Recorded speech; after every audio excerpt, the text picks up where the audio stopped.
This is Jonathan Agger, your fifth pro boxing fans, joined by former three-weight world champion and pundit Duke McKenzie MBE. Duke, good to see you. How's life?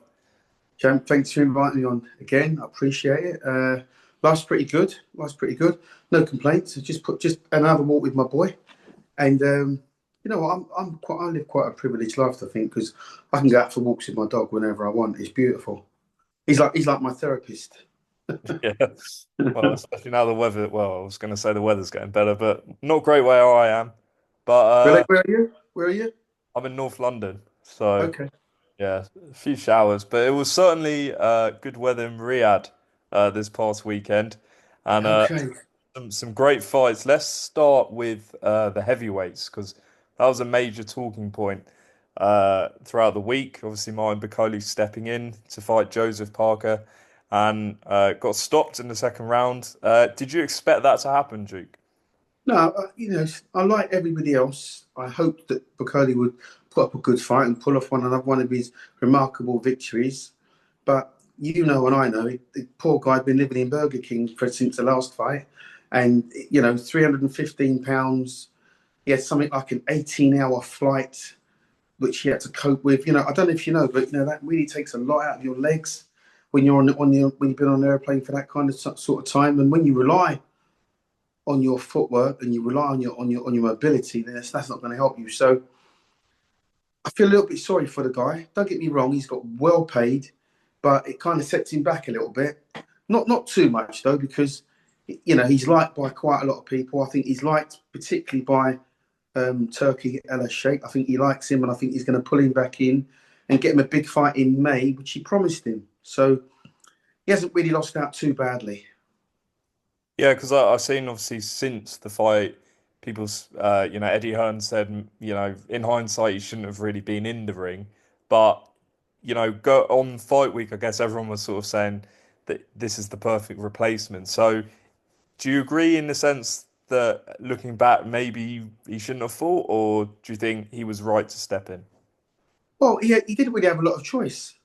Bacole's the president of the Who Needs Him Club. Nobody's calling him out before this fight, and he got well paid. They dangled the golden carrot in front of him, and Christmas doesn't come along every day of the week. So he thought, you know what, I can win this fight. I can nick a few quid.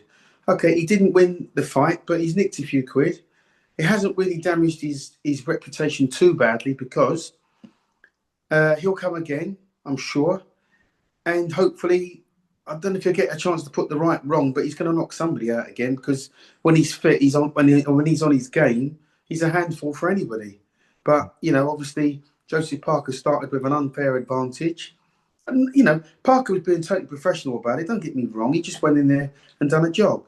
But he started clearly with an unfair advantage, and he just mopped him up. Who do you want to see Joseph Parker fight next?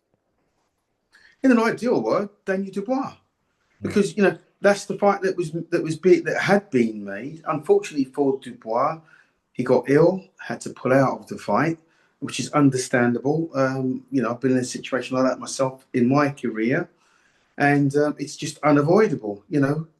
Day before, couple of days before, whatever it was, he had to pull out. I think Daniel Dubois is a man of his word. I don't think there's any sort of, I've pulled out because I've got my one eye on Usyk because Usyk's going to only have another fight. I don't think that's the case at all. I think he's genuinely ill. I think he pulled out, and that's the end of it.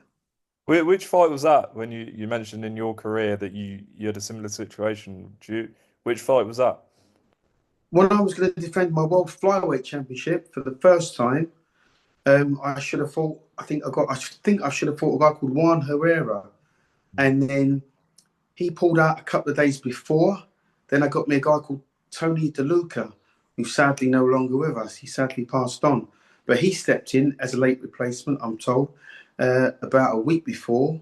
And a week's no time to get prepped for a fight. But, he turned up and he made weight and then he got knocked out.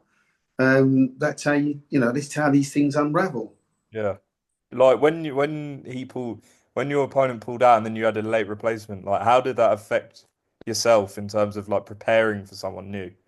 Well, it was quite difficult for me because the new guy that was stepping in, A, was a new opponent, and B, was a southpaw. and I hadn't trained for a southpaw at that specific time. Fortunately for me, I've been brought up with southpaws. My two older brothers, Clinton and Dudley, were both southpaws. I know all about the southpaw style. And when I look back on my professional career, I boxed 5 in my career and I beat 4. So, I kind of have quite a good record against southpaw, and 3 of those were in world title fights. So it does affect you mentally, no doubt. You can try and put it to the back of your mind if you can try. You can't, because all of a sudden now you've got a replacement, and psychologically you come down to their level. You can't help it. You just do, because you say to yourself, right, I'm going to go smash this guy, and then next thing you know, you take 1, you take 2, you take 3, and then that's not supposed to happen. Do you see what I mean? Because you've lowered your guard, your psychological guard. You've lowered it, and it might take you several rounds to get going, as it did in my case. But ultimately, got the result.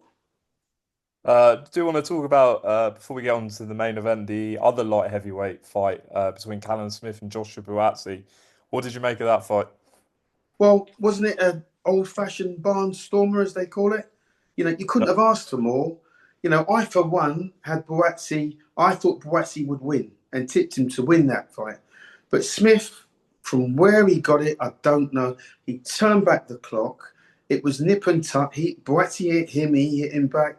They traded off a lot. They both left a lot in that ring. And, from Smith's perspective, I should say, the victory that he's got, that puts him right back in the frame, doesn't it, for major honours? Yep. Not saying he's going to win, but at least he's going to get another big payday. So good luck to the guy. He more than deserved it. He had to take some big old shots in that fight. Buatsi, for me, was a little disappointing. He didn't seem to find an answer. Whatever Smith hit him with, he hit Smith back with, but he couldn't raise his game above that. Do you see what I mean? Smith hit him with some good shots, then he took him back, and it ebbed and flowed like that. And the sign of a champion, you'll be able to take them shots and then raise your game in the middle of a fight, and he couldn't do that. Would you like to see Callum? Obviously, it's likely there's going to be a third fight between Beterbiev and Bivol. So would a fight for Callum be either Yard or maybe a David Benavidez, something like that? Forget Benavidez, because he'll crush him. The Yard fight would be more feasible, more reasonable, would probably be the perfect fight for Yard, because Smith's still a big name in the weight division. Beterbiev and Bivol have proved yet again they're in a league of their own. It happens, in boxing, where you get just 1 or 2 elite level fighters that are just head and shoulders above everybody else, and it doesn't matter who they fight; they just mop up. So, Callum Smith deserves another payday. He deserves a big fight, because he's like a real, he's had to tough it out. He got battered by Beterbiev, and he's had to tough it out since then, and he's had a long career. So you can't begrudge him a payday. Yeah, and obviously the main event, like you said, an incredible rematch. Did you feel the right man won this time? Yeah, I picked Bivol to win prior to the fight. I thought that if he was going to win, he would have had to have done exactly what he did do. I'm not his coach and I'm not him. Do you understand? I'm just going on what I saw Yep. from the first fight. But in the first fight, the last third of the fight, that's where the fight was lost. He went back into camp and he said to himself, right, I'm going to make sure for the last third of this fight, I'm pushing Beterbiev on the back foot. And every time I push him back, I'm going to counter him and hit him with 3 or 4 shots. And that's precisely what he done. He got off to an amazing start. He got off to the first 3 rounds, he had them in the bag. The middle rounds I gave to Beterbiev, because he clawed back the deficit and he used his physicality to push Bivol back, which he did with great success.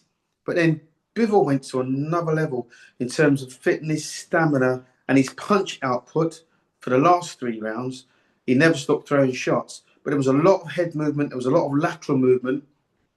Even when Bivol went back, he was still throwing punches. That fight kind of reminded me, it could have fitted in the 70s or the 80s, when the true greats of that weight division were on the scene. Matthew Saad Mohammed, Wacky Lopez, John Conte. There's a list as long as you are, Matthew Johnson. You know, there's so many good fighters at the in that weight division back in the 70s and the 80s, and even in the 90s to a degree. Michael Spinks, Mhm. he belongs right up there with those guys because I think what we witnessed at the weekend was two true modern day great fighters, and I for one can't wait to see the trilogy. Now, Beterbiev's knocked out every single fighter he's faced that's not called Dmitry Bivol. He's done 24 Yeah, uh, yeah. with with Bivol, and I mean, I don't think he's hurt Bivol to the extent where you could see a way that he was going to knock him out necessarily. What would he have to do in a third fight to get a decisive victory? Because it just seems like Bivol seems to be able to take his power at the moment. Well, Beterbiev is physically very strong, as you know, hits really, really hard. And Bivol, yeah, he takes a great shot.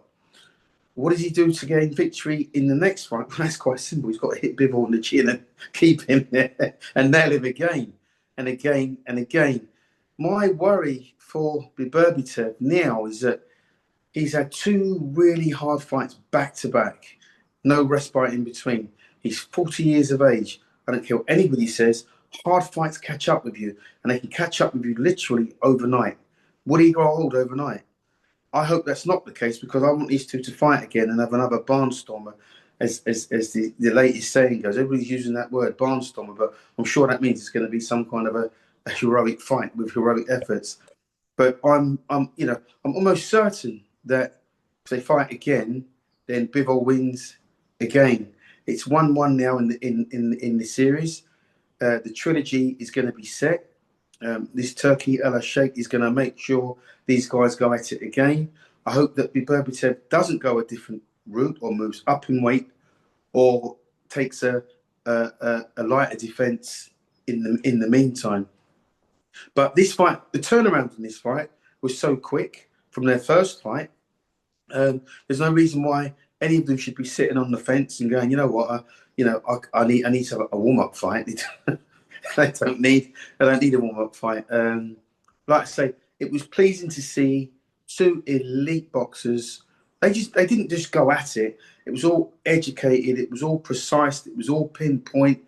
You saw every facet. You had every facet going on. They showed you every punch in the book. I, for one, will probably watch it again over the weekend. Me and Trevor, and really enjoy it and see if I can pick any holes in those guys. Well, Duke, thanks for talking to pro boxing fans. Look forward to seeing you on my screen on TalkSport.